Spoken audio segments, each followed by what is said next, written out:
본문을 가지고 타협하지 않는 신앙 이런 제목으로 말씀 전하겠습니다. 먼저 좀 배경을 잠깐 설명하고 말씀을 계속해서 이어가겠습니다. 열왕기상 22장의 스토리는요, 이 19장에서부터 쭉 이어지는 연관된 스토리로 보시면 전체 문맥을 이해하는 데 도움이 됩니다. 19장에서 엘리야 선지자가 이 영적 침체에 빠졌을 때 하나님께서 호렙산에서 그를 회복시키시죠. 그리고 새로운 사명을 세 가지 주십니다. 공통적인 게 기름 붓는 사역인데요. 기름 붓는 사역은 하나님께서 특별히 사람을 구별해서 세울 때 하는 의식입니다. 그래서 왕과 제사장과 선지자들을 세울 때 하나님께서 기름 붓는 의식을 행하도록 했습니다. 하나님께서 엘리야를 통해서 새로운 사람을 세우기를 원하셨던 겁니다. 이 아합 왕을 대신해서 북이스라엘에는 예후를 기름을 붓고 그 다음에 베나닷을 다음으로 하사엘에게 기름 부어 아람 왕이 되게 했습니다. 그리고 북이스라엘 선지자로는요, 자신을 대신해서 엘리사에게 기름을 붓도록 하나님께서 하셨습니다. 이것은 무엇을 말하냐면 시간이 얼마 이후에는 왕도 선지자도 교체될 것에 대해서 이야기하는 것입니다.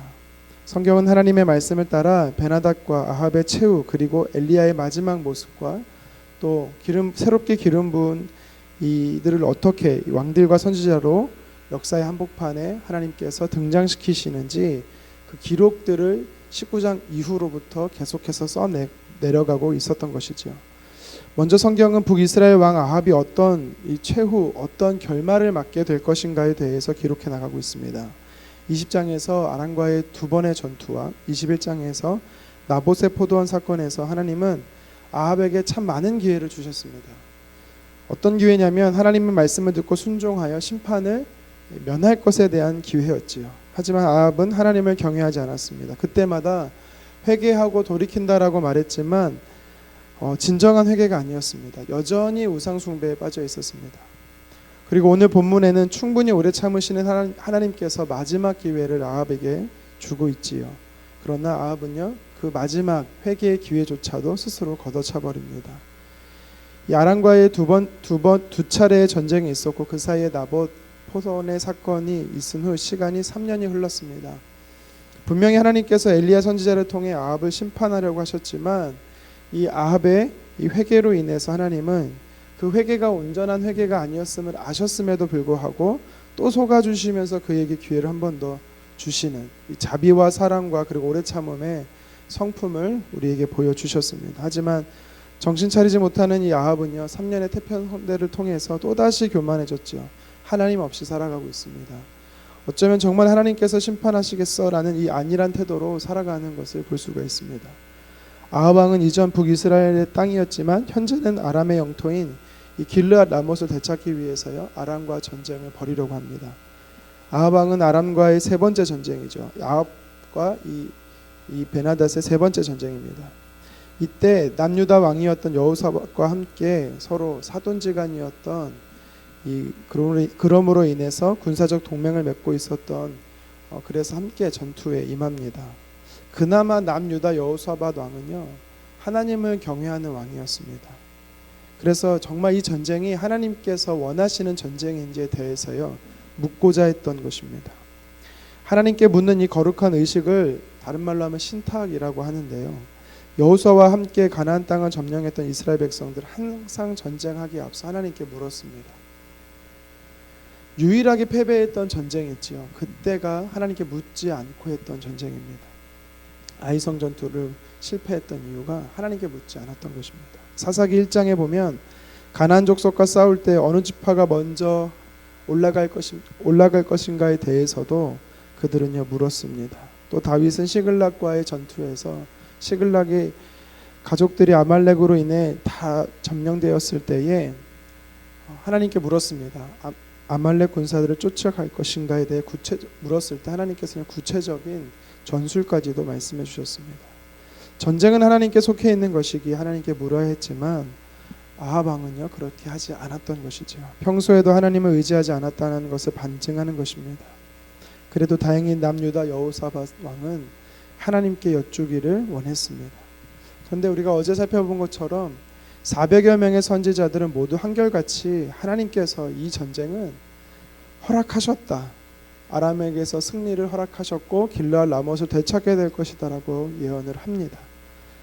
이들은 모두 아합 왕에게 고용된 선지자들이죠. 이것을 어용 선지자라고 표현합니다. 한마디로 말하면 답정너입니다. 답정너. 여러분 혹시 답정너가 뭔지 아세요? 네, 신조어죠. 답은 이미 정해졌고 너는 대답만 하면 돼 라는 뜻이 답정너입니다. 컴퓨터를 쓰시는 분은 알겠지만 컨트롤 C 복사해서 컨트롤 V 붙여넣기만 하는 1번부터 400번까지 답정너들이 대답하는 것입니다. 남유다 왕 여호사밧은 아합에게 진짜 선지자를 부르기 원했습니다. 그러자 어쩔 수 없이 마지못해 그제서야 미가야 선지자를 부르지요. 어제 본문 13절에 보면 선지자를 부르러 간 사신이 미가야에게 아합 왕이 원하는 답이 무엇인지를 말합니다.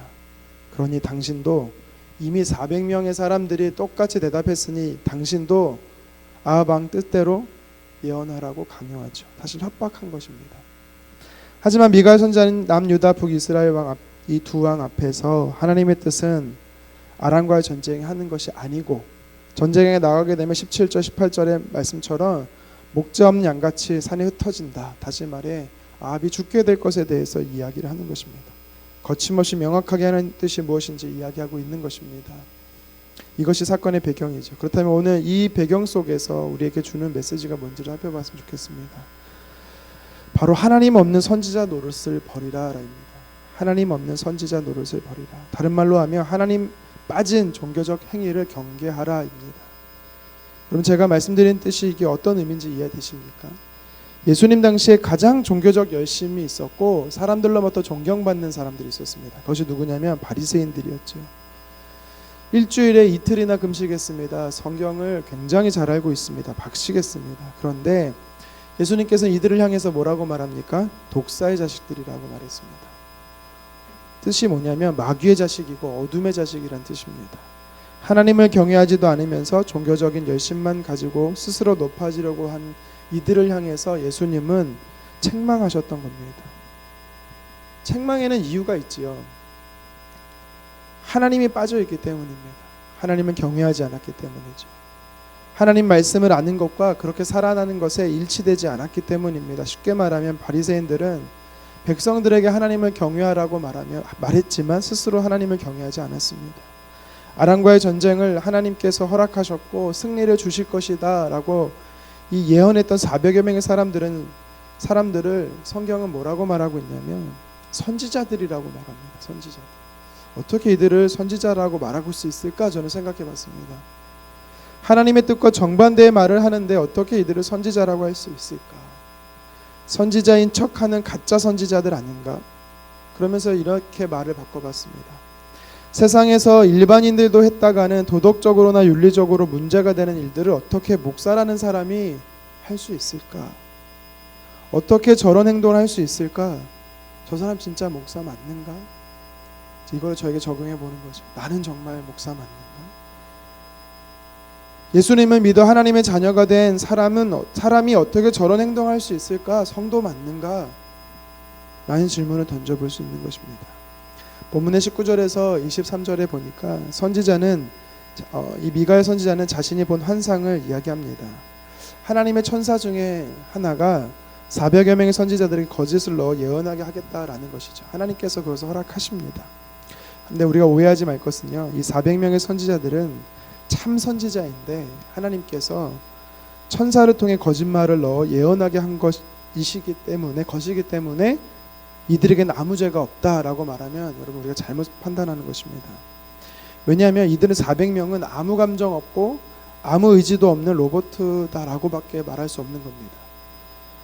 하나님께서는 기계인 그들을 사용하셨다는 말밖에 되지 않는 것이지요. 그러면 미가 선지자가 이 400명의 선지자들이 모두 거짓을 예언했다라고 말할 때 24절에 보면 시드기야라는 이 사람이 뺨을 때리는데 왜 뺨을 때릴까? 계획이 탄로나서 뺨을 때린 것일 수도 있고 아니면 진짜 화가 나서 할 수도 있겠지만 이 뺨을 맞은 이 미가야 선지자가 25절에 뭐라고 말하냐면 내가 골방에 들어가 숨는 그날을 보리라라고 말합니다. 무슨 말이냐면 400여 명의 이 선지자들이 앞으로 이 아합이 죽고 나서 그들이 이 거짓 예언한 것에 대해서 엄중한 책임을 받게 될 것이다라는 것을 예언한 거지요.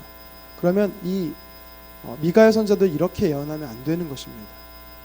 천사가 인간의 감정을 무시한 채 의식을 통제하고 천사가 시킨 대로 400여 명이 이 예언했다라면 미가야 선지자는요 천사에게 책임을 돌렸어야지 400명에게 돌려서는 또 시드기야라는 사람에게 돌려서는 안 되는 것입니다. 그러니까 성경은 400여 명의 선지자들 역시 평소 아합 왕처럼 하나님을 경외하지 않은 우리가 거짓을 예언하는 이 불량자라고 볼 수 있는 것입니다.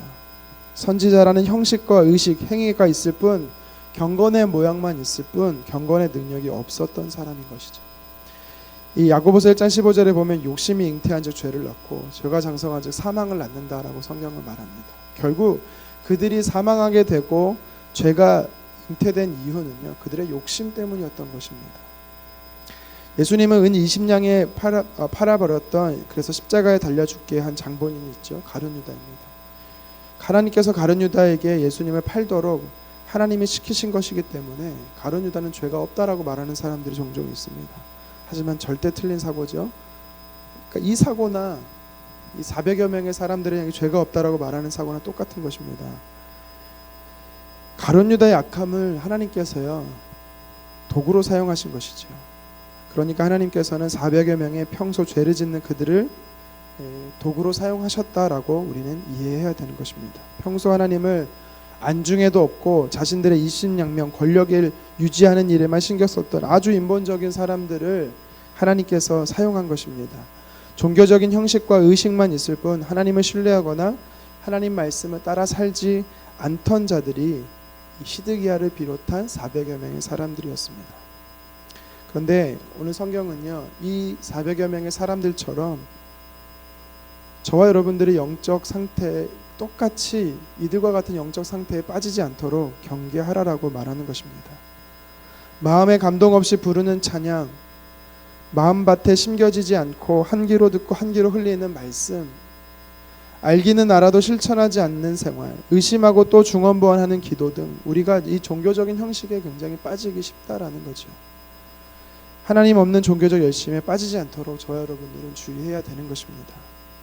미가야 선지자는 하나님의 말씀을 전하는 사람으로서 그 직무를 유기하지 않았습니다. 하나님을 두려워하며 하나님의 뜻을 전하는 것에 게으르지 않았습니다. 심지어 감옥에 갇히는 것에 또한 그는요 손해볼 것에 대해 두려워하지 않았던 것입니다. 그러니까 한마디로 말하면 자신의 안위가 먼저가 아니었다라는 것입니다. 하나님의 말씀을 가감없이 전하는 것이 먼저였습니다. 400여 명의 거짓 선지자들과 전혀 다른 모습을 보여주고 있습니다. 이것이 바로 진짜 신앙인의 모습인 것이죠. 저와 여러분들은 겉모습만이 신앙이 아니라 미가야처럼 뼛속까지 진짜 신앙인의 모습으로 살아가기를 주님의 이름으로 축원합니다. 미가야는 하나님을 두려워했습니다. 사신들의 정치적 외압도 왕의 진노도 또 감옥에 갇히는 두려움도 그는요 그것에 타협하지 않았습니다. 미가야는 세상에 타협하는 신앙인이 아닙니다. 우리가 사는 세상은요 거짓이 가득한 시대지요. 저와 여러분들은 미가야처럼 하나님만 두려워하며 시대를 분별하는 하나님 사람 되기를 간절히 소망합니다. 우리를 향해 때로 화를 내고 어쩌면 시드기야처럼 뺨을 때릴 수 있고 또 아합처럼 감옥에 가둘 수 있다 할지라도 또 회유합니다. 너만 잘났냐? 쉽게 신앙생활해라. 회유하는 사람들이 있다 할지라도 그리고 어쩌면 고생의 떡과 고생의 물을 먹는다 할지라도 우리가 신앙의 지조를 지키며 살아가는 저와 여러분 되기를 주님의 이름으로 축원합니다. 기도하겠습니다.